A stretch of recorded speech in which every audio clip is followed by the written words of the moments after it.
선화목자교회 주일 일부 예배에 오신 모든 성도님들을 주님의 이름으로 환영합니다.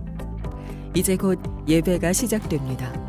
옆 사람과의 대화는 삼가주시고 기도로 예배를 준비해 주시기 바랍니다. 핸드폰 전원은 꺼주시거나 진동 모드로 전환해 주셔서 모든 성도들이 다 함께 은혜로운 예배를 드릴 수 있도록 협조해 주시기 바랍니다. 감사합니다. 거룩한 주일 은혜 자리에 나오신 모든 성도님들을 주님의 이름으로 환영하고 축복합니다. 하늘을 두루마리 삼고 바다를 먹물 삼아도 다 기록할 수 없는 것이 우리를 향한 주님의 사랑인 줄 믿습니다. 이 시간 크신 사랑으로 지금도 우리와 함께 하시는 주님께 가능하신 모든 분들 자리에서 일어나셔서 큰 영광의 박수 올려드리며 함께 전심으로 주님을 찬양하시겠습니다.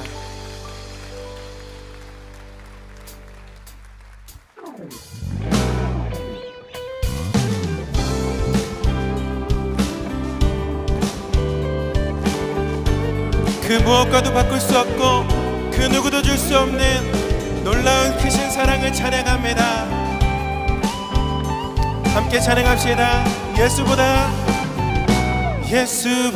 더 큰 사랑 그 누구도 줄 수 없네. 우리에게 자유 주신 그 큰 사랑 예수보다 더 큰 사랑 그 누구도 줄 수 없네. 우리에게 자유 주신 그 큰 사랑 세상의 헛된 보화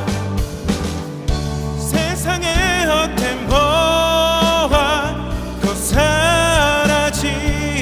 사라지지만 영원한 주님의 사랑 나의 맘에 남으리. 예수보다 더 큰 사랑 그 누구도 줄 수 없네. 우리에게 자유 주신 그 큰 사랑 예수보다 더 큰 사랑 그 누구도 줄 수 없네. 우리에게 자유 주신 그 큰 사랑 함께 찬양합시다. 찬양하세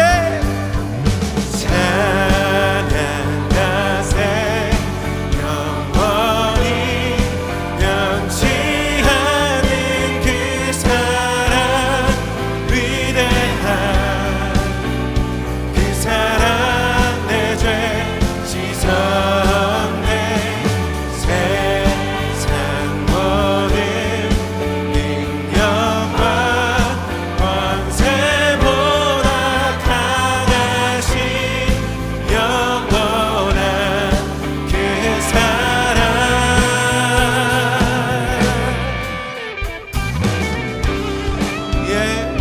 하늘보다 높고 바다보다 더 깊으신 주님의 사랑 우리를 향한 영원하고 신실한 사랑을 찬양합니다. 우리 다시 한번 우리의 목소리를 높여 찬양합시다. 찬양하세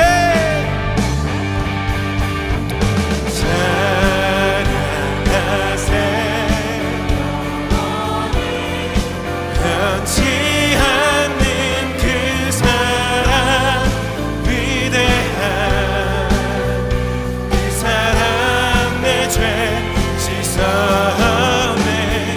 세상 모든 능력과 권세보다 강하신 영원한 그 사랑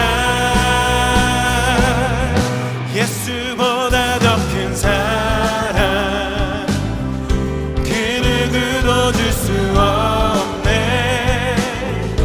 우리에게 자유 주신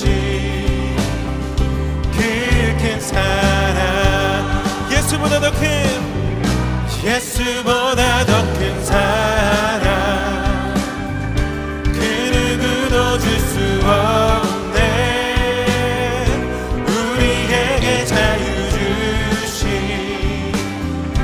그 큰 사랑, 영원토록 변하지 않는 사랑으로 우리와 함께 하시는 주님을 찬양합니다.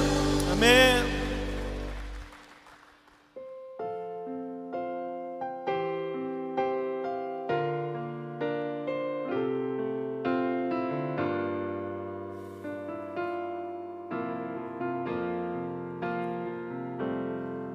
죽임 당하신 어린 양,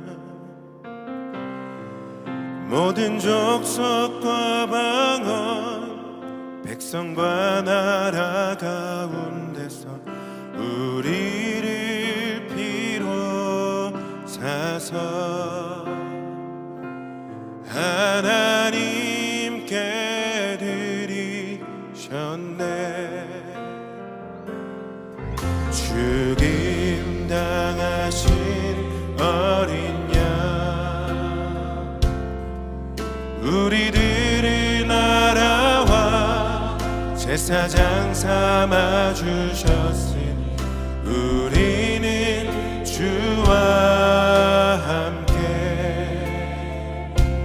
이 땅에서 다스리리.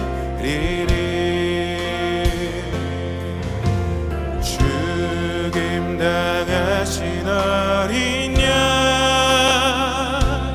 능력과 부와 지혜, 힘과 존귀와 영광 찬송 받으신 기에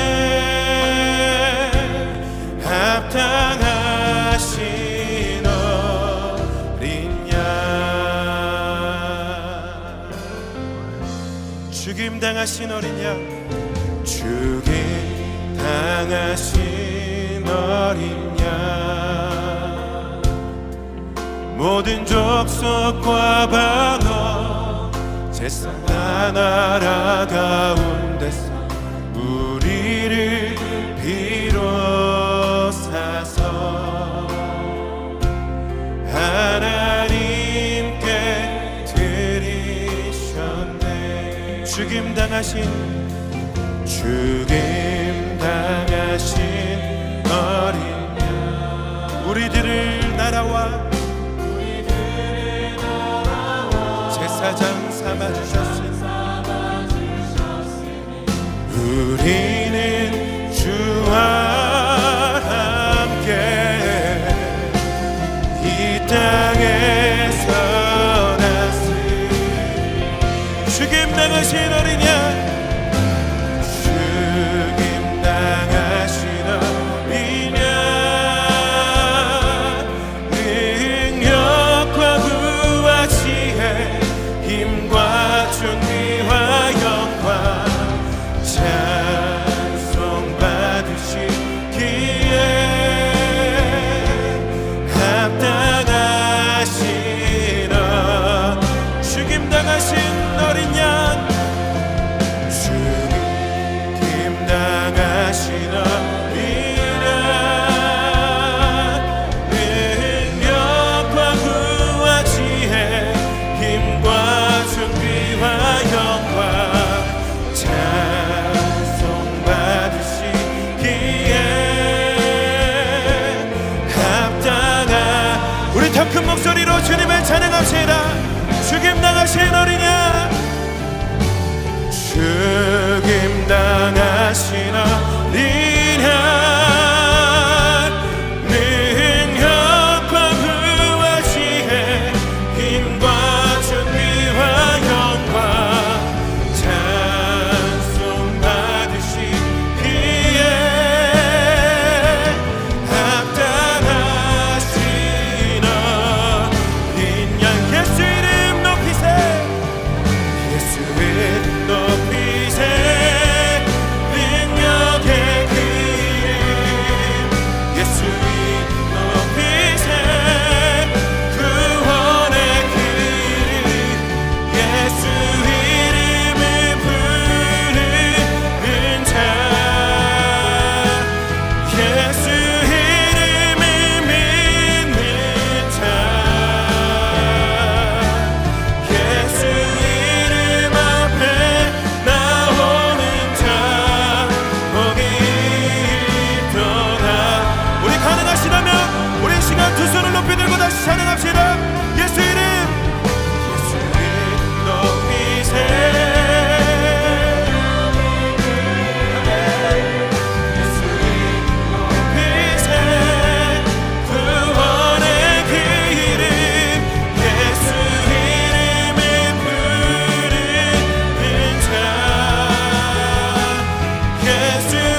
찬양하겠습니다.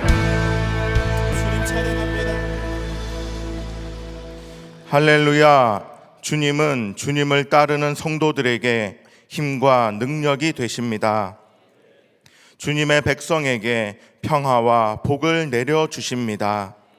그 이름에 합당한 모든 영광과 권능을 올려드립니다. 이 시간 거룩한 마음과 진실함으로 나아가 주님 앞에 엎드려 경배하오니 우리의 예배를 받아 주옵소서. 아멘.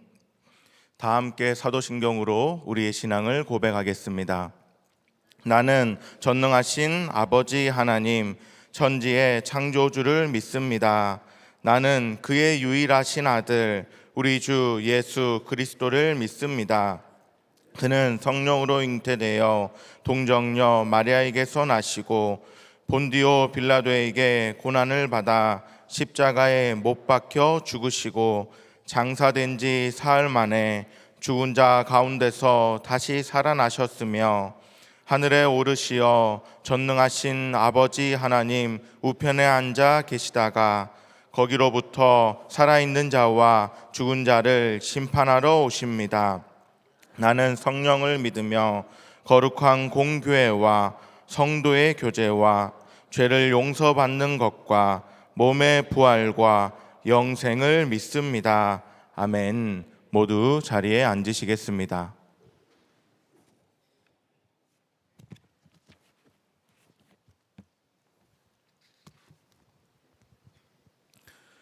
사랑과 은혜가 풍성하신 하나님 아버지, 이 땅의 통치자이시며 저희들의 삶의 주권자 되시는 아버지께 온 마음과 정성을 다해 경배하며 찬양합니다. 오늘 이 시간 거룩하고 정결한 마음으로 주님 앞에 나가오니 기쁨과 은혜가 넘치는 시간이 되게 하시고 주님의 이름만 높여드리는 예배가 되게 하옵소서. 주님께서는 수고하고 무거운 짐진 자들아 다 내게로 오라, 내가 너희를 쉬게 하리라 약속하셨습니다. 이 시간 구원의 기쁨을 통해 쉬게 하시는 하나님의 은혜를 누리는 예배가 되게 하시고 감당할 힘과 마음의 쉼을 얻는 예배가 되게 하옵소서. 한 주간도 주님의 은혜 가운데 있었음을 고백합니다. 나의 노력과 열심보다 주님의 도우심을 구했으며 말씀과 기도로 살게 하셔서 삶이 예배가 되게 하시고 그리스도 예수 안에서 자랑하며 복음을 전하게 하시니 감사와 찬양을 올려드립니다. 하지만 하나님의 은혜에도 불구하고 세상에서 말씀과 기도로 승리하지 못하고 주님을 사랑하면서도 때로는 낙심과 분노와 시기와 원망과 나를 자랑하며 허물과 죄에 빠져 있었음을 고백합니다. 전심으로 주님 앞에서 이 죄된 마음을 회개하오니 용서해 주시고 오직 세상의 별과 같이 빛나는 하나님의 흠없는 자녀로 살게 하시옵소서. 세상은 우리들을 압박하고 해결할 수 없다고 하지만 오늘 약속해 주시는 말씀을 붙잡고 저희들을 인도하시고 힘주시는 주님을 만나 신뢰하며 의지하게 하시옵소서. 하나님의 말씀을 대언하시는 김다희 담임 목사님께 성령의 능력과 지혜를 부어주셔서 선포하시는 말씀을 통해 듣는 성도들이 마음에 있는 고통에서 벗어나게 하시고 깨어진 관계가 회복되며 주님과의 막힌 담이 허물어지는 놀라운 주님의 역사와 은혜 가운데 들어가는 귀한 시간이 되게 하시옵소서. 또한 마음의 눈을 밝게 하셔서 하나님의 계획과 뜻을 분별하게 하시고 생명의 말씀을 굳게 붙잡게 하시옵소서. 예배에 나왔지만 아직까지 마음속에 담겨있는 염려와 불안이 있다면 주님께 고백하며 말씀을 통해 승리하게 하시는 하나님 아버지를 찬양하게 하시옵소서. 예배를 위해 헌신하며 섬기는 이들을 축복하시고 보이지 않는 곳에서도 묵묵하게 섬기는 성도들을 기억하여 주셔서 섬김의 자리가 기쁨과 감사의 시간이 되게 하시옵소서. 호국 보훈의 달을 보내고 있습니다. 나라를 위해 목숨을 바친 숭고한 피와 기도를 기억하게 하시고 여전히 분단되어 있는 한반도를 회복시켜 주시옵소서. 이 땅을 하나님의 나라로 세워 주시옵소서. 이 모든 말씀 감사하며 예수 그리스도의 이름으로 기도드립니다. 아멘.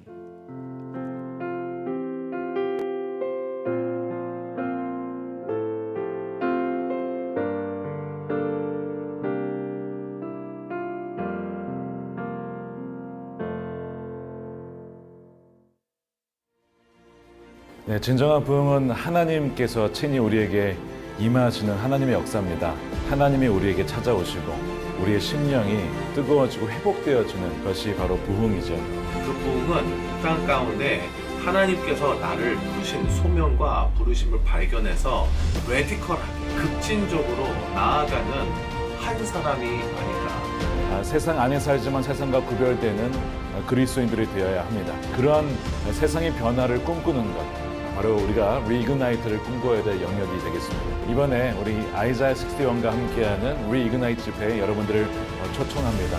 6월 22일 금요 성령 집회에 우리 청년들을 헌목에 있는 모든 성도님들을 초청합니다. 여러분 함께 오셔서 주님을 예배하고 또 주님을 뜨겁게 알아가는 그러한 시간이 되었으면 좋겠습니다. 여러분 그러면 그날 뵙겠습니다.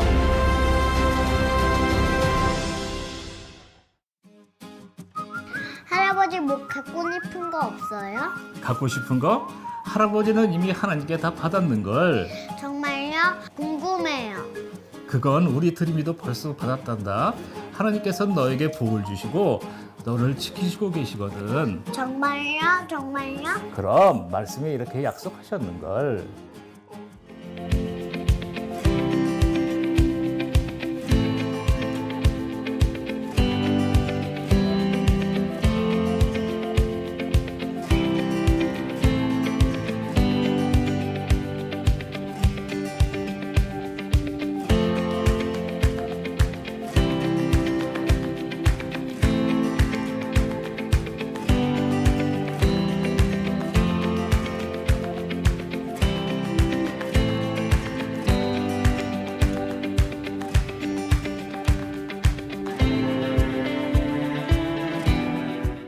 교회 소식을 알려드리겠습니다. 이영환 집사회 8명을 속장으로 임명합니다. 예수님의 사람 제자 훈련 수료식이 오늘 오후 5시 글로리홀에서 있습니다. 대표 임원회의가 수요일 오후 7시 샬롬홀에서 있습니다. 대상자분들은 참석해 주시기 바랍니다.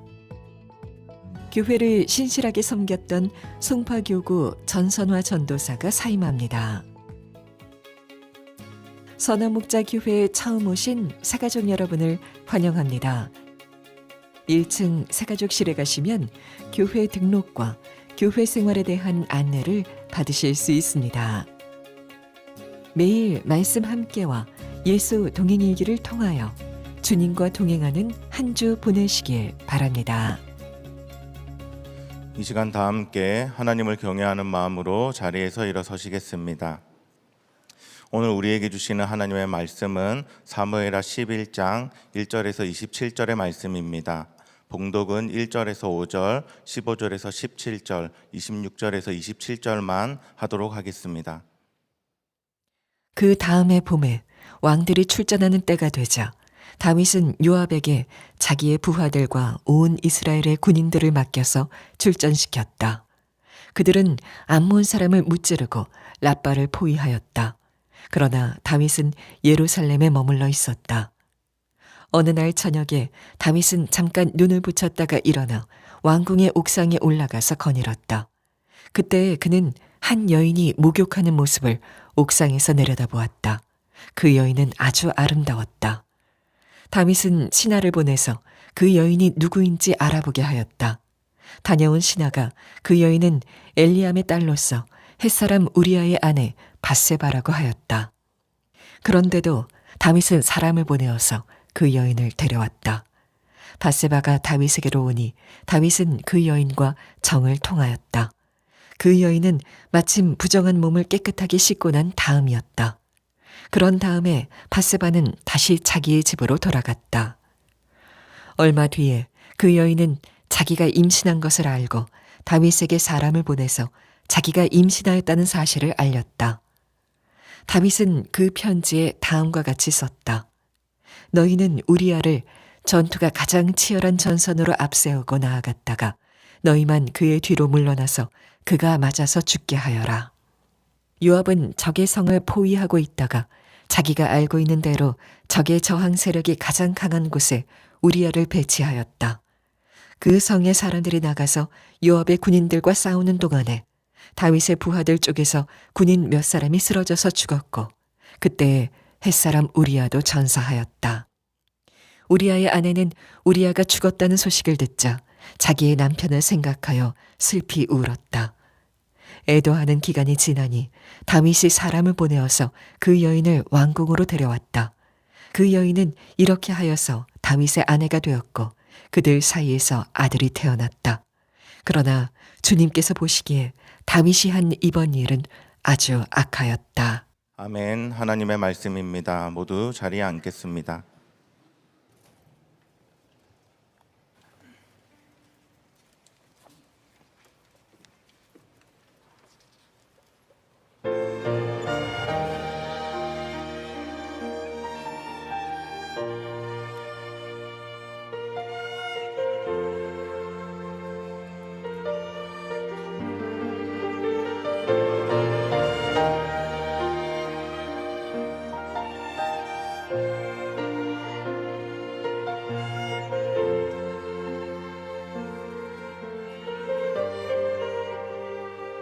주 여기 운행하시네. 주 경배해, 주 경배해. 주 여기 역사하시네. 주 경배해, 주 경배해.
네, 오늘도 우리 주일 예배 또 사모하는 마음으로 오신 여러분들을 진심으로 주님의 이름으로 환영하고 축복합니다.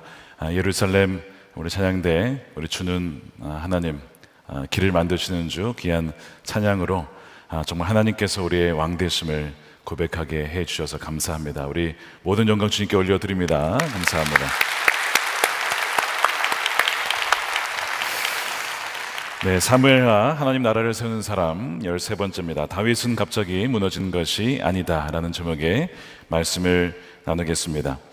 1990년대 초였지요. 미국의 대통령 빌 클린턴이 선거운동을 할 때 했던 이야기가 있습니다. 바보야, 문제는 경제야.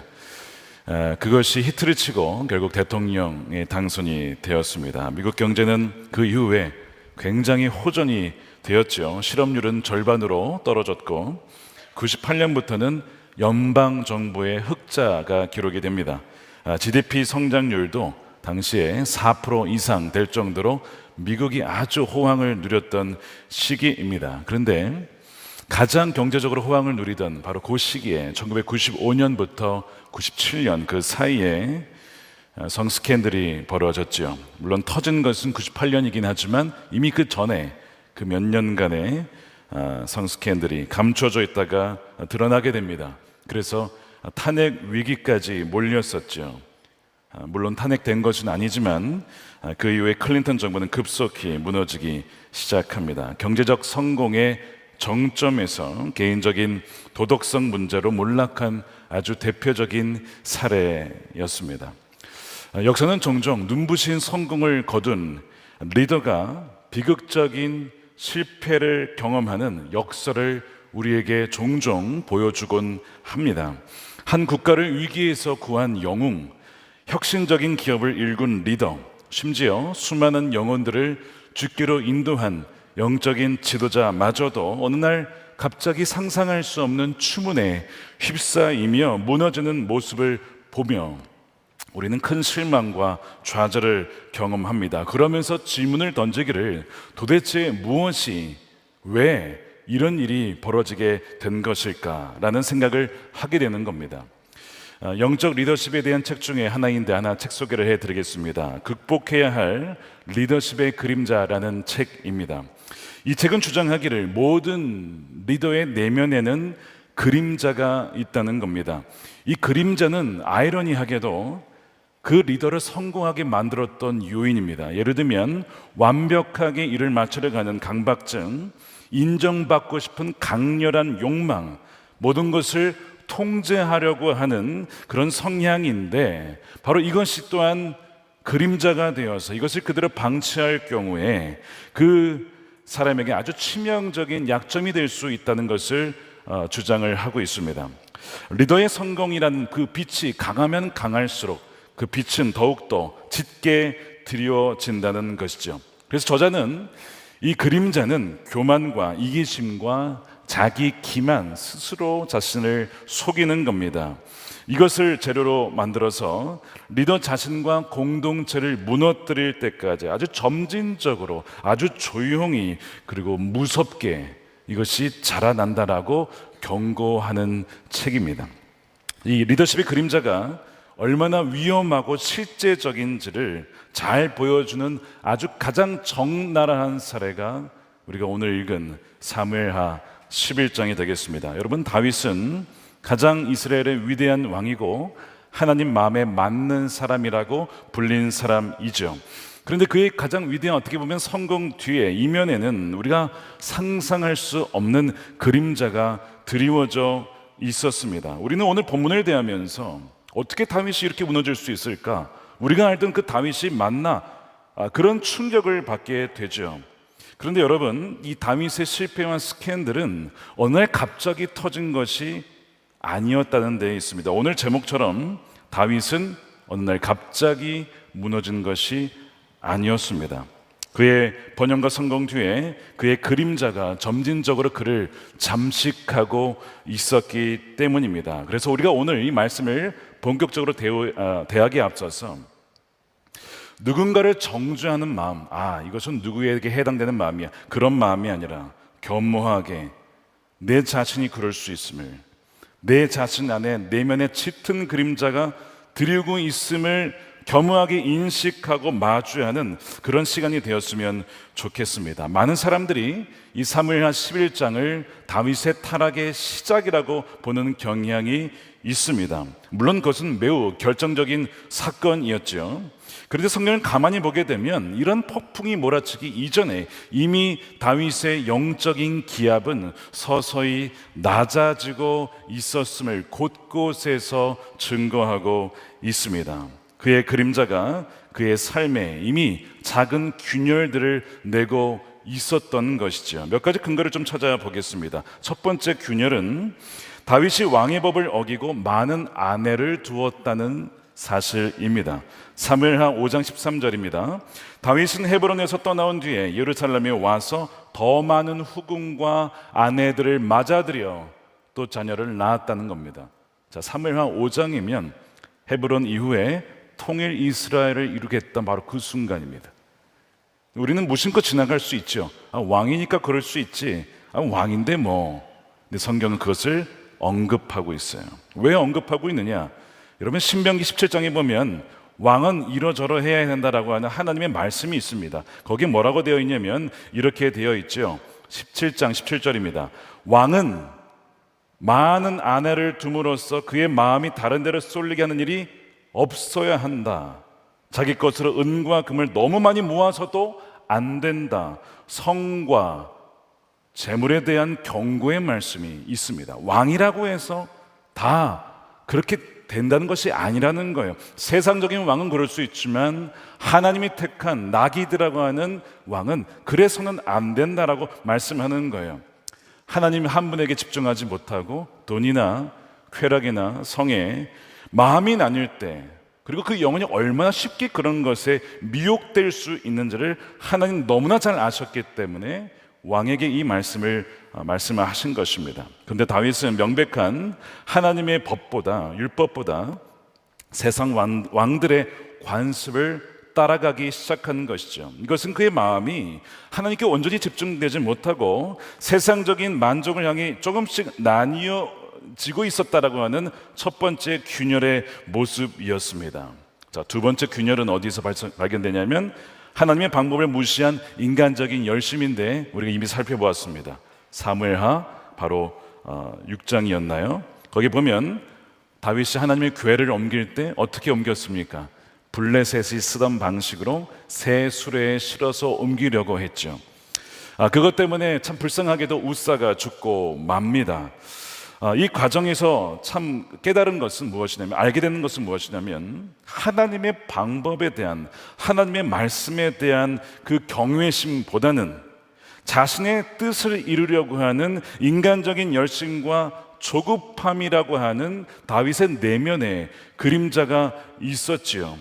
하나님을 위하여 for God이라고 하는 그 명분 아래 자신도 모르게 자신의 방식을, 좀 더 유용하고 실용적인 방식을 고집하는 교만이, 어떻게 보면 무지가 이 다윗 안에 존재하고 있었음을 우리는 인지해야 합니다. 세 번째 균열이 있습니다. 점차 희미해지는 하나님과의 교제의 시간입니다. 자, 사무엘하 7장에서 다윗은 언약궤 앞에 앉아서 어떻게 나에게 이런 귀한 언약을 주십니까? 제가 무엇이간데 교제했던 그 순간을 여러분 기억하실 겁니다. 자, 그런데 그 이후에 다윗의 그러한 모습을 여러분 우리가 보았습니까? 8장, 9장, 10장 발견되지 않습니다. 매 순간 하나님께 물었죠. 하나님, 제가 올라가야 됩니까? 말아야 됩니까? 그렇게 친밀하게 하나님께 묻고 나아갔던 다윗의 모습은 더 이상 발견되지 않지요. 하나님과의 개인적인 교제의 장면은 기록되지 않습니다. 어느덧 다윗은 하나님과 함께 하던 그런 삶에서 하나님을 위해 일하는 다윗으로 그의 삶의 무게중심이 조금씩 옮겨가고 있었던 것입니다. 여러분, 하나님을 위해 하는 것이 뭐가 문제겠습니까? 너무나 귀한 것이죠. 그런데 여러분, 하나님과 함께 하는 것 없이, 그분과의 교제 없이 친밀한 교제를 본질을 놓칠 때에 우리 모든 사역과 심지어 하나님을 위한 비즈니스조차도 우리 자신의 힘과 교만을, 그리고 자신을 증명하는 도구가 될 수도 있다는 겁니다. 봉사와 헌신이 너무 중요하지만 주님과의 교제가 없이 주님을 위한 것이라면 탈진이 올 수도 있고요, 침체가 올 수도 있습니다. 이것이 자신의 그림자를 더 짙게 만들 수 있는 것이죠. 여러분들의 영혼은 평안하십니까? 여러분들은 주님과 깊이 교제하십니까? 이 다윗의 삶이라는 거대한 댐에 보이지 않는 균열이 벌써 이 세 가지나 발생하고 있었습니다. 말씀에 대한 작은 불순종, 거룩한 방법, 말씀을 대하는 그 태도를 무시하는 것. 세 번째, 하나님과의 친밀함을 잃어버리는 그 균열들이 하나씩 그렇게 이 눈부신 성공 이면에 그 그림자는 더욱더 짙게 드리워져 있었던 것이고, 이 위태로운 댐을 한순간에 무너뜨리는 거대한 홍수가 오늘 이 11장에서 벌어지게 된 것입니다. 그의 인생의 뚝에 이미 균열이 가 있던 그때에 이 비극적인 사건이 터지는데, 여러분, 죄는 홀로 오지 않습니다. 죄는 다 연결되어 있어요. 죄와 죄들이 탐욕과 쾌락과 이런 모든 것들이 다 연결되어 있습니다. 줄줄이 비인나죠.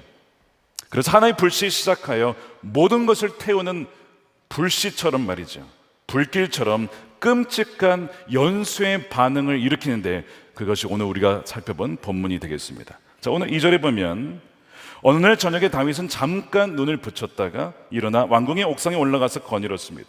그때에 그는 한 여인이 목욕하는 모습을 옥상에서 내려다 우연히 본 것이죠. 그리고 그 여인은 아주 아름다웠습니다. 자, 이 본문의 장면에서 보게 되면 이 위대한 영혼을 무너뜨린 치명적인 네 가지 요소가 발견됩니다. 자, 타락하다, 넘어지다, 무너지다를 영어로는 fall이라고 합니다. F-A-L-L. 저는 이 네 가지 글자를 사용하여 인생을 서서히 무너뜨리는 네 가지 fall의 법칙을 좀 나누고자 합니다. 첫 번째는 다윗은 승리 이후에 거짓된 안정감에 빠져 있었습니다. 자, 우리가 이미 살펴보았습니다. 지난주에 하닷 에셀이라는 강력한 적을 제압했습니다. 위대한 승리를 거두었죠. 여러분, 위대한 승리 이후가 가장 위험한 때입니다. 승리한 이후에 거짓된 안정감 또한 안일함에 빠질 수가 있거든요. 자, 1절에 보면 왕들이 출전할 때라고 되어 있습니다. 이제 전쟁의 시기가 왔어요. 그 왕들이 나가야 돼요. 그런데 성경 뭐라고 있냐면 다윗은 예루살렘에 그대로 남아 있었다. 그대로 남아 있었다는 것을 강조하고 있어요. 왜 다윗은 사명의 자리에 나가 있지 않았을까요? 여러분, 사명의 자리에서 멀어졌을 때 바로 위기가 온다는 것이죠. 반대로 얘기하면 왜 사명의 자리에서 멀어졌는가? 바로 그 안일함이 있었습니다. 거짓된 안정감이 있었죠. 내가 없어도 괜찮아, 안전해 라고 하는 생각, 그 교만, 바로 그것이 마음의 성벽을 허물게 된 거예요. 자, 다윗은 하닷 에셀과의 외부의 적과 승리했어요. 그런데 자신의 내면에 들어온 거짓 평안과 또한 안일함이라는 내부의 적 앞에서 무방비 상태로 무너지게 되는 겁니다. 어떻게 보면 이것도 하닷 에셀이라고 할 수 있죠. 지난주의 제목처럼 하닷 에셀은 쉽게 사라지지 않습니다.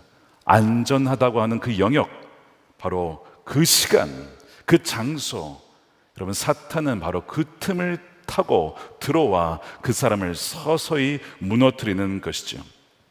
두 번째는 다윗은 홀로 있었다는 것입니다. Alone. 물론 여러분, 홀로 있는 것이 나쁜 것은 아니죠. 하나님과의 독대하는 고독의 시간은 필요합니다. 그런데 고독과 고립은 다릅니다. 다윗은 혼자 있게 되면서 치명적인 위기에 처하게 되죠. 그 전까지 다윗은 이스라엘의 군대와 공동체 안에 있었고 함께 싸웠습니다. 그런데 오늘 11장에서 사명의 자리에서 벗어나 그는 홀로 고립된 곳에 있었습니다. 부하들은 모두 전쟁터에 있고 자신은 왕궁에 있는 것이죠. 전쟁은 혼자 싸우는 것이 아닙니다. 우리를 위해 기도해주고 서로를 붙잡아주고 격려해주는 믿음의 공동체 안에서 함께 우리가 싸울 수가 있는 것이죠. 공동체는 너무나 중요한 거예요. 그런데 이 모든 방어선에서 스스로 이탈을 하여 스스로 위험을 자초한 것입니다. 그리고 이 고립은 유혹이 아무런 방해 없이 그의 마음을 파고들 수 있는 그런 위험이 된 것이죠. 여러분들은 혼자 있을 때 누구를 주목하십니까? 여러분들은 혼자 있을 때 누구와 함께 계십니까? 여러분들은 공동체가 있으십니까? 속회가 있으십니까? 일기 나눔 방이 있으십니까? 여러분들의 고민과 아픔과 기도 제목을 나눌 누군가가 있으십니까? 아니면 홀로 고립되어 계십니까? 아프리카 초원의 사자가 물소를 공격할 때 물이 지어 있는 물소를 공격하지는 않습니다. 홀로 떨어져 나오는 물소를 기다렸다가 그 물소를 공격하지요. 여러분, 홀로 고립되어 있다는 것은 나 스스로 마귀야 나 잡아먹어라 라고 만드는 꼴이 되는 것입니다. 다윗은 홀로 있었던 것이 바로 두 번째 요인이었습니다. 세 번째입니다. 다윗은 하나님을 향한 시선을 잃어버렸습니다. Loss of sight. 주님을 바라봤던 시선을 놓치게 되죠. 자, 궁전에 있던 그의 눈에 한 여인이 들어왔습니다. 첫 번째 시선 상실이에요. 방황하던 눈이 한 여인을 봤어요. 여러분, 우리는 우연히 무엇인가를 볼 수 있습니다. 우연히 말이죠.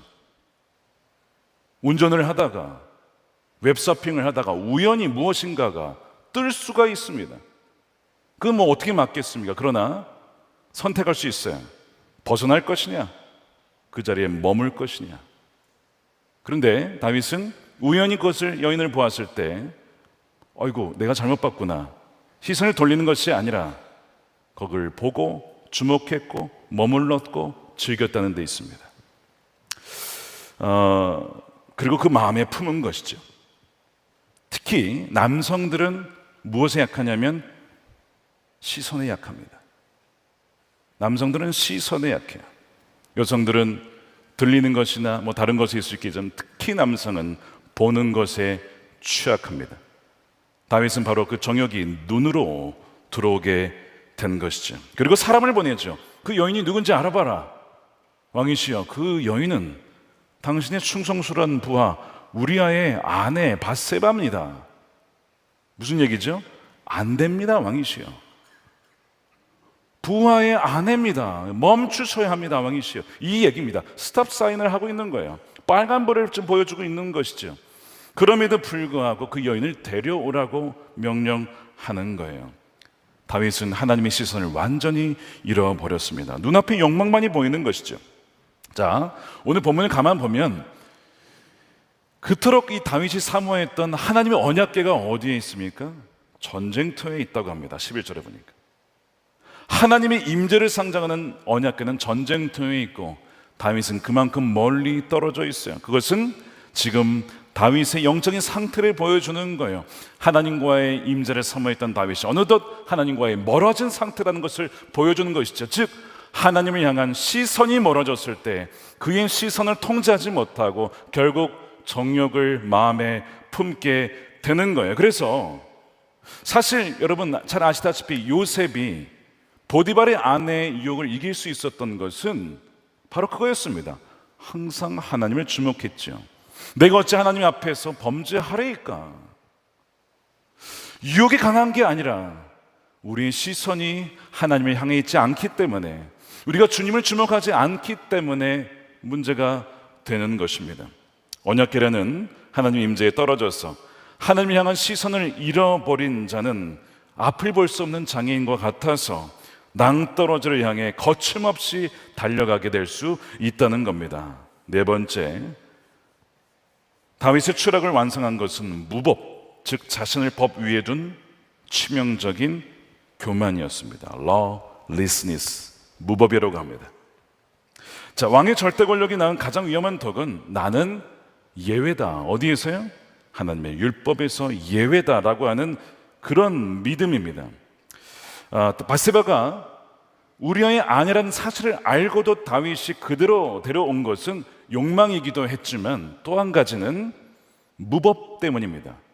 하나님 법은 나에게 적용되지 않아. 율법은 백성들에게나 적용되는 것이지 나는 기름 부음 받은 자인데 뭐 이 정도가 문제가 되겠어. 이 교만한 생각이 그의 마음을 지배한 것이죠. 여러분, 나는 예외야 라고 하는 이 행동 어디서 보았습니까? 사울입니다. 나는 왕이니까 하나님 말씀에 아각을 죽여라, 남기지 말아라 라는 명령이 있었지만 내가 볼 때 살려두는 것이 낫다 이거예요. 하나님 말씀보다 내가 더 옳다라고 하는 생각, 하나님 말씀보다 내가 더 위에 있다라는 생각, 이것이 바로 무법입니다. 사울이 무너진 것은 바로 예외주의죠. 사울은 생각했습니다. 나는 택한 기름 부음 받은 자니까 그 말씀은 나에게, 그 법은 나에게 해당되지 않아 라는 예외주의가 참 무서운 겁니다. 하나님이 택하셨고 기름 부음 받았고 하나님의 영이 크게 임했던 자가 사울이었지만 성령을 근심케 할 때에 결국 하나님이 기름 부으시면 더 이상 그에게 임할 수가 없었던 것이죠. 이 예외주의의 망령이 안타깝게도 다윗에게 온 것입니다. 성공과 권력의 정점에서 자신도 모르는 사이에 다윗은 또 다른 사울이 되어가고 있는 것이죠. 이 무서운 변화는 말씀드린 대로 여러분 11장에서 갑자기 나타난 게 아닙니다. 말씀드린 것처럼 하나님 법을 가볍게 여기는 위험한 전조 증상들이 계속 징후가 있었던 거예요. 신명기 말씀을 명백히 어기고 하나님의 길을 옮길 때에도 율법이 정한 방식이 아니라 내가 편한 방식을 택하였고, 또한 결국에는 하나님의 법을 어기는 교만한 마음이, 무법의 정신, 나는 율법 위에 있다라고 하는 그 정신이 내면에 자리 잡고 있었던 거죠. 그것이 그로 하여금 막을 수 없는 폭주 기관차처럼 죄를 향해 돌진하게 만든 것입니다. 다시 한번 정리하겠습니다. 이렇게 된 것이죠. 인생을 서서히 무너뜨리는 펄의 법칙, 거짓된 안정감 속에서 사명의 자리를 떠나 공동체와 단절된 채 홀로 있던 다윗은 하나님을 바라보는 시선을 잃고 자신을 율법 위에 두는 무법의 교만에 빠져 죄를 향해 달려간 것입니다. 자, 이 네 가지를 보면서 혹시 나에게도 해당되는 것이 있지 않은지를 우리는 정직하게 볼 수 있어야 돼요. 결국 이런 것들은 죄의 연쇄 반응을 일으키면서 밧세바의 동침을 통해 결국 임신이라는 죄의 열매가 맺히게 됩니다. 근데 이게 끝이 아니었어요. 다윗은 이것을 은폐하고자 했습니다. 그래서 전쟁터에 있던 우리아를 데리고 오죠.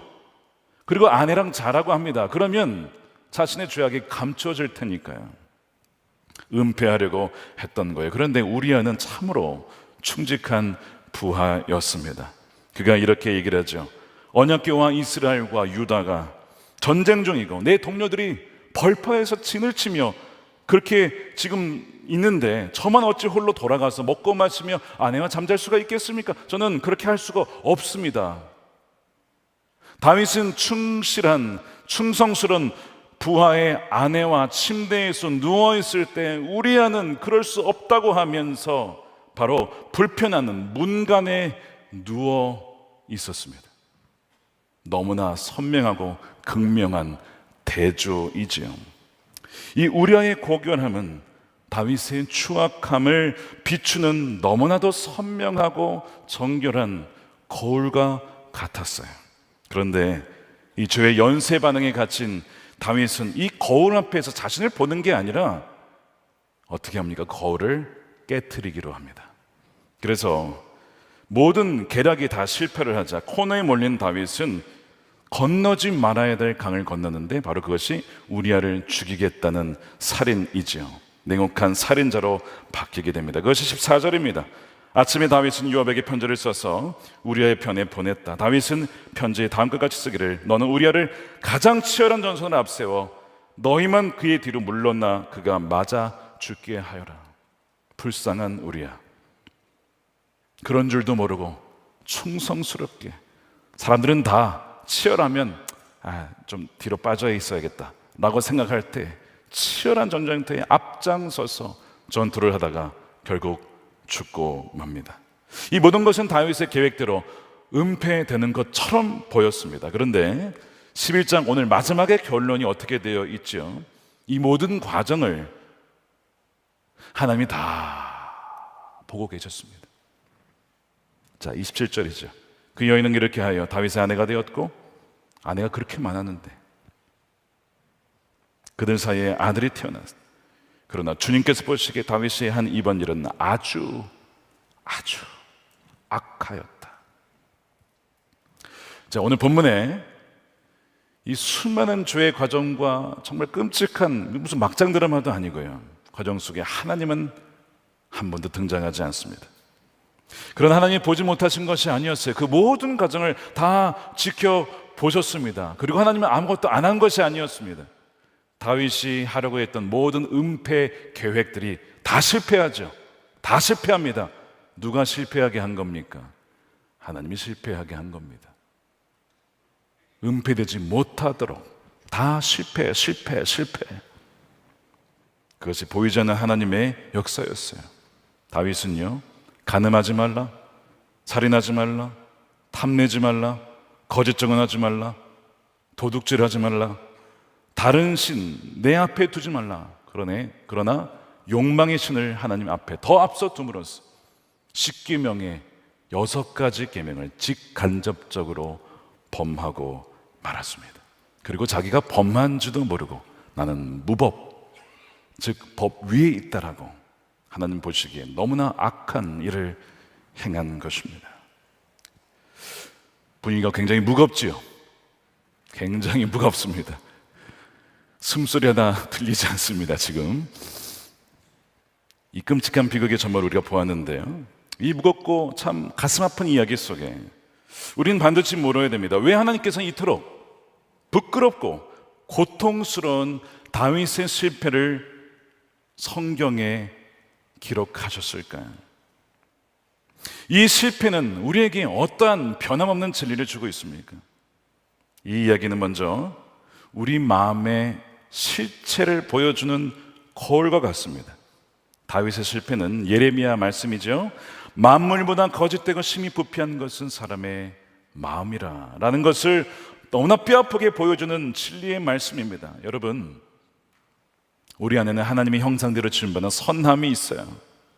근데 동시에 우리 마음에는 여전히 하나님을 대적하고 내 마음대로 하고 싶은, 자신의 욕망을 추구하며 살고 싶은, 얼마든지 타락한 다윗처럼 될 수 있는 가능성이 여러분 우리 안에는 존재합니다.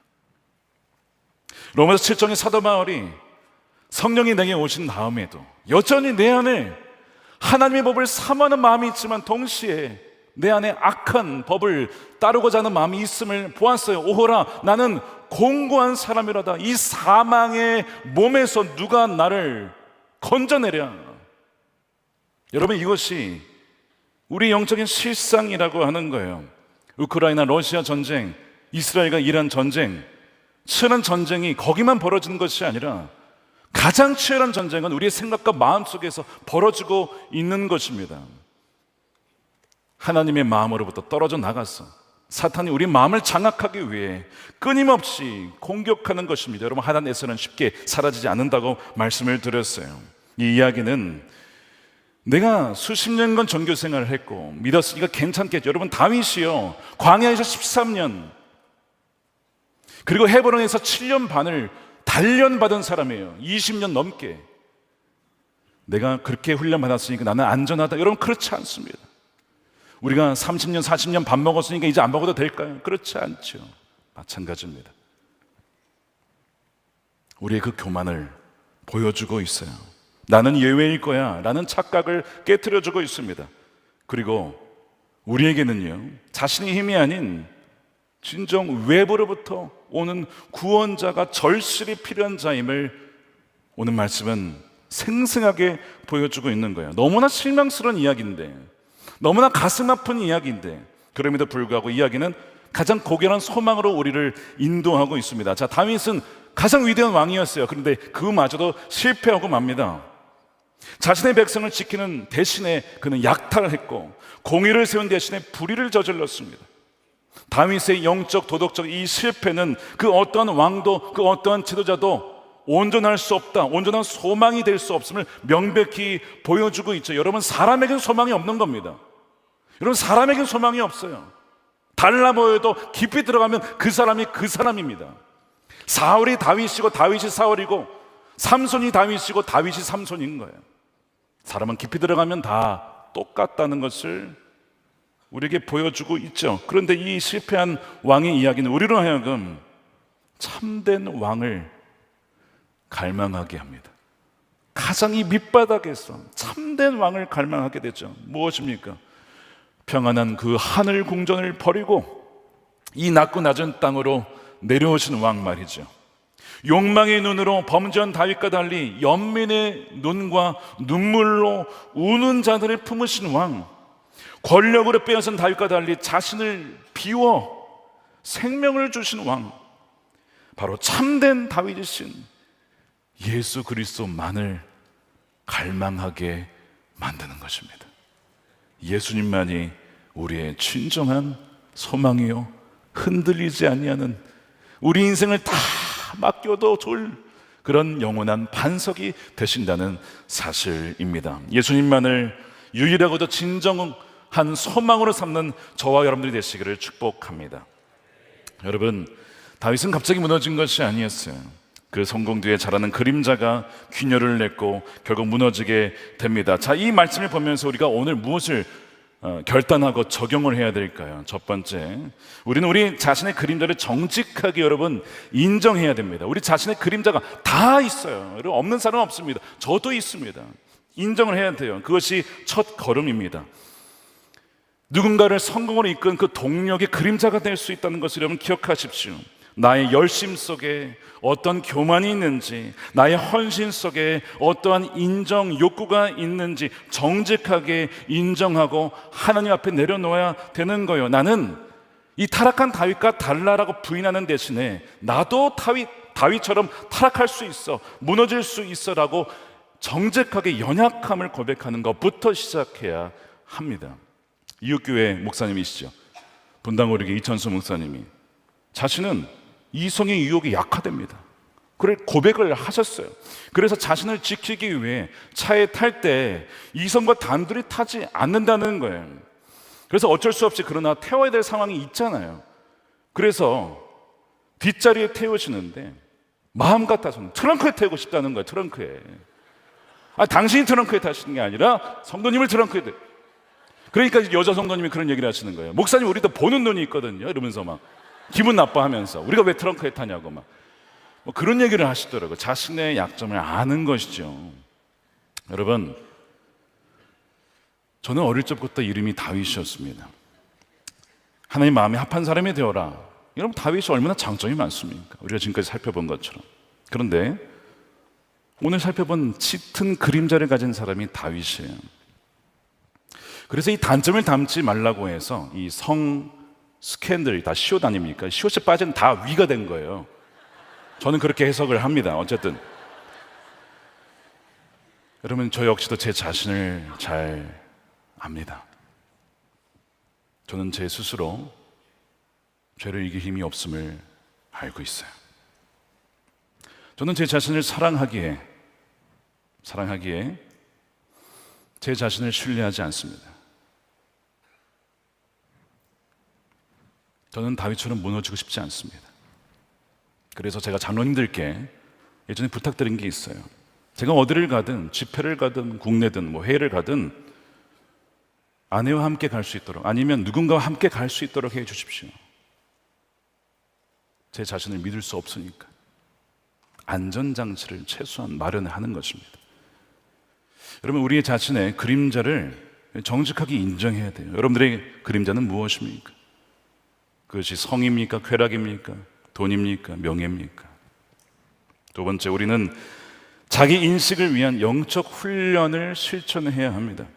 그림자는 어둠 속에서 자라기 때문에 의도적으로 빛 가운데 나아가야 돼요. 성경 통독을 하며 묵상을 하며 말씀 앞에 자신을 비춰봐야 돼요. 아까 우리아가 다윗의 거울이 되었잖아요. 비춰봐야 돼요. 기도하면서 예수성의 일기를 쓰며 하루를 돌아보며 내가 받은 유혹이 뭐지? 존 웨슬리암 감리교도들은 매주 내가 받은 유혹이 뭐였는지를 솔직하게 나눴습니다. 그거 어떻게 싸웠는지를 나눴어요. 공동체 안에서. 중요한 게 뭡니까? 하나님을 향한 시선을 항상 의식하는 훈련. 너무나 중요한 겁니다. 그 시선을 잃어버렸을 때 그 눈은 통제가 되지 않았고 그 눈을 통하여 정욕이 들어온 것이죠. 이 훈련이 너무 중요한 거예요. 그리고 공동체 안에서 기도의 세 겹줄 통해 서로의 연약함을 나누며 기도해 주는 것, 이 공동체가 너무 중요한 것입니다. 고립되었을 때 다윗은 무너졌기 때문입니다. 영적 훈련을 실천하십시오. 마지막으로 그리스도 안에서 참된 정체성을 붙드십시오. 우리의 가치는 어떠한 성공이나 업적이나 사람들이 보내는 찬사에 있지 않습니다. 우리의 그림자를 키우는 가장 큰 동력은 세상의 것들로 나의 가치를 증명하는 데서 오거든요. 그런데 우리의 참된 가치는 어디서 옵니까? 하나님께서 우리에게 너 있는 그대로 우리를 사랑하시는, 너는 사랑받는 나의 자녀요, 나의 딸이요, 나의 아들이라고 하는 그 진리에서 참된 자유가 오는 거예요. 이 흔들리지 않는 정체성에 설 때에 세상의 인정이나 성공에 대한 강박에서 자유로워질 수가 있는 것이죠. 등산 좋아하시는 분들이 계십니까? 암벽 등반, 빙벽 등반 할 때에 등반가는요, 자기가 떨어질 수 있음을 확신하고 가정을 하고 올라갑니다. 그래서 뭘 합니까? 바위 사이에 하켄이라는 것을 꼽아서 거기에 로프를 메고 안전한 가이드와 나를 연결시키죠. 왜 연결시킵니까? 내가 떨어질 수 있다는 거예요. 그걸 가정을 하고 올라가는 것입니다. 그가 떨어졌을 때 그를 지키는 것은 그의 실력이 아닙니다. 하켄에 박힌 그 로프와 자신을 붙잡아주는 그 가이드가 그 사람을 안전하게 붙잡아주는 것이죠. 마찬가지입니다. 우리의 그 든든한 로프요, 단단한 바위가 되신 분이 누구십니까? 예수 그리스도이십니다. 그분께 우리 인생을 단단히 묶고 그분께 우리 인생을 완전히 맡겨드릴 때에 무너지더라도 다시 일어설 수 있고 결코 완전히 무너지지 않는 인생을 살아갈 수가 있는 것입니다. 사랑하는 여러분, 실패한 분이 계십니까? 그러나 여러분 기억하십시오. 주님은 다윗의 실패를 통해 더 위대한 은혜를 보여주시는 것처럼 우리의 실패를 통해서 놀라운 회복과 사랑을 부어주실 것입니다. 주님을 의지하여 날마다 우리의 어둠을 빛 가운데 내어놓고 다시 이렇게 세움받는 저와 여러분들이 되시기를 주님의 이름으로 축원드립니다. 우리 함께 기도하겠습니다. 이 시간 한번 돌아봅시다. 내 안에 그림자가 무엇인지 여러분 오늘 꼭 밝혀내야 됩니다. 빛 가운데 비춰보십시오. 오늘 말씀을 듣는 중에 내 안에 이런 그림자가 있구나 하는 것을 아마 알아차리신 분들이 계실 거예요. 그렇지 못한 분들은 오늘이 아니라면 꼭 이번 주라도 주님 제 안에 이런 다윗의 그림자가 무엇인지를 알게 해주십시오. 삶에 작은 균열들이 일어난 것이 무엇인지를 알게 해주십시오. 주여, 저는 완전히 무너지기 싫습니다. 저를 불쌍히 여겨주십시오. 오늘 이 말씀을 주님께서 남겨주신 것은 우리를 너무나 사랑하셔서 주신 거예요. 너무나 실망스러운 말씀이긴 하지만 그러나 이것이 우리를 살게 할 것입니다. 이 시간 우리가 기도할 때에 주님 빛 가운데 우리의 그림자를 밝혀주시고 우리의 교만, 하나님 말씀 위에 있다라는 그 무법의 교만, 공동체에 떠나서 고립하며 혼자 내가 살아갈 수 있다는 생각, 하나님의 시선을 잃어버렸던 그 모든 것들을 이 시간 회개하며 주여 우리에게 회복을 더하여 주시옵소서. 우리의 죄를 고백하며 하나님의 은혜를 간구하며 우리 함께 통성으로 기도하도록 하겠습니다. 살아계신 아버지 하나님 감사합니다. 주님, 이 말씀을 통해 깨닫게 하신 주님의 감사합니다. 주님, 우리 가운데 이 시간의 말씀을 통하여 알게 하시고 깨닫게 하시고 하나님 말씀들을 붙잡고 나아가며 주여 우리를 하여금 버려주지 아니하시고 회복케 하시는 은혜를 바라보며 나아가오니 주님, 다윗이 무너졌던 것처럼 우리도 얼마든지 그럴 수 있음을 정직하고 인정하며 고백하며 세상을 모두가 되게 하여 주시옵소서. 하나님, 주님, 공동체 안에 속하여 함께 세어나가는 우리가 되기를 원합니다. 하나님을 향한 시선을 보기를 원합니다. 하나님 주여 우리를 하여 아버지 깨닫게 하여 주시옵소서. 알게 하여 주시옵소서. 하나님의 은혜를 간구하며 나아가오니 주는 안전합니다.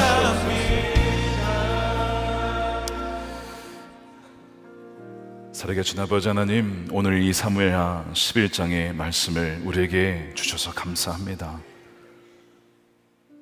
다윗의 실패라고 창피하다고 빼둔 것이 아니라 오히려 정직하게 이것을 우리에게 말씀해 주셔서 우리가 다윗과 다름없는 주인임을 알게 하심에 감사합니다.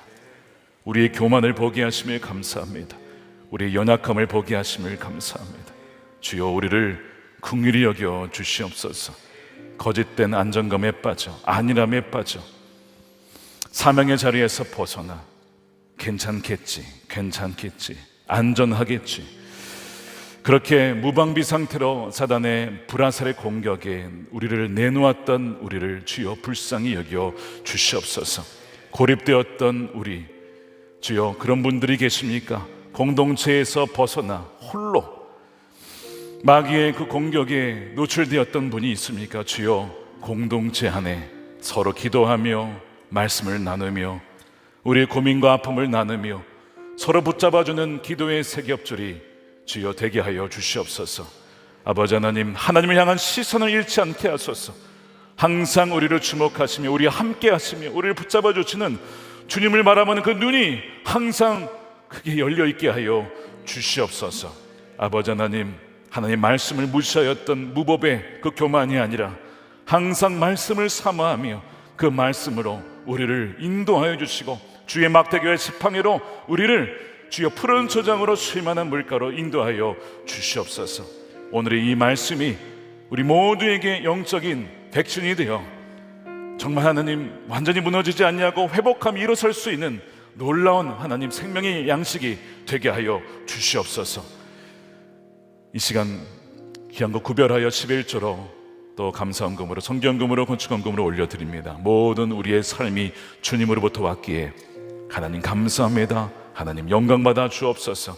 기꺼이 우리 몸과 마음과 재물을 올려드리는 우리 성도님들의 마음의 중심과 손길을 기억하여 주시옵소서. 받는 것보다 주는 것이 복되도다. 그 말씀을 순종하며 나아갈 때에 저들을 통하여 생수의 강이 하나님이 지역과 열방 가운데 흘러가게 하여 주시옵소서. 주여, 이 나라를 불쌍히 여겨주시고 하나님이 통치하는 나라, 하나님을 경외하는 나라가 되게 하여 주시옵소서. 하나님을 경외하는 지도자들이 세워지게 하소서. 하나님을 보는 눈 열리게 하여 주시옵소서. 주여는 성공과 성취가 아니라 하나님 진정 주님만을 주목하며 주님 안에 주님과 동행하는 거룩한 경외하는 지도자들이 곳곳마다 사회 영역 속에 세워지게 하여 주시옵소서. 주여, 남과 북이 복음으로 하나 되기를 원합니다. 북한의 억눌린 자들을 속히 해방시켜 주시고 함께 예배하는 그날이 속히 오게 하여 주시옵소서. 땅끝까지 이르러 복음을 증거하며 지금도 하나님 국내 선교로 또한 해외 선교로 나가 있는 우리 선교팀들을 한 명 한 명 기억하여 주시고 가는 선교사 보내는 선교사로 함께 합력하여 주의 선하심을 이루며 이 땅 가운데 하나님의 나라를 이루어 나가는 우리 선한 목적의 모든 성도들이 되게 하여 주시옵소서. 감사함이 예수님의 이름으로 축복하며 기도드립니다. 아멘. 우리 다 같이 일어나셔서 준비하신 예물 드리며 주는 완전합니다. 우리 찬양하겠습니다.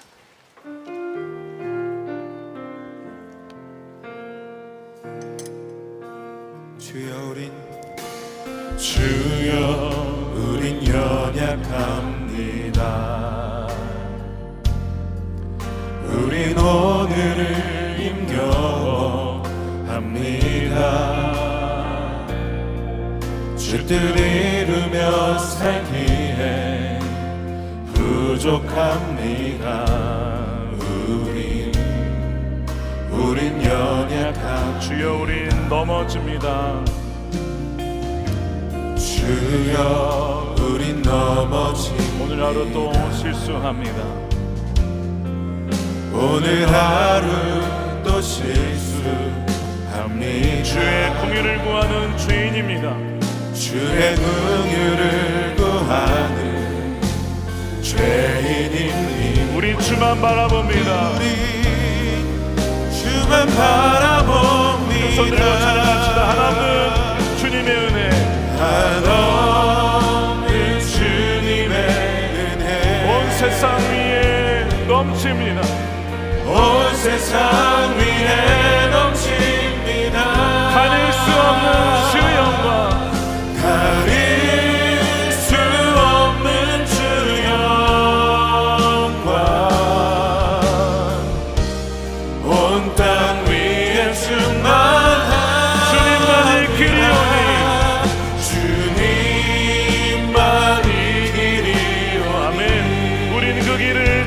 찬양하겠습니다. 우린 그 길 따라갑니다. 그날에 우리를 이루신 주는 한 번 더 고백합니다. 한없는 주님의 은혜, 한없는 주님의 은혜, 온 세상 위에 넘칩니다. 가릴 수 없는 주의 영광, 온 땅 위에 충만합니다. 주님만이 길이 오니 우린 그 길 따라갑니다. 그날에 우리를 주는 완전합니다. 주는 완전합니다. 축도하겠습니다. 이제는 우리 완전하시고 영원하신 왕 다시 오시리 우리 주 예수 그리스도의 크신 은혜와 아버지 하나님의 생각을 뛰어넘어 역사하시는 측량할 수 없는 사랑하심과 성령님의 감화감동 교통케 하심이 오늘 말씀을 듣고 우리가 다윗처럼 우리도 무너질 수 있는 연약한 죄인임을 고백하며 그러나 우리의 완전하신 왕 주님만을 항상 주목하기로 다시 한번 결단하며 나아가는 사랑하는 우리 모든 선한 목자교회 또 예배자 머리 위에 저들의 가정과 일터와 사랑하는 자녀들과 다음 시대와 주의 몸된 교회와 조국 대한민국과 열방 가운데 영원히 함께 하시기를 간절히 축원하옵나이다. 아멘.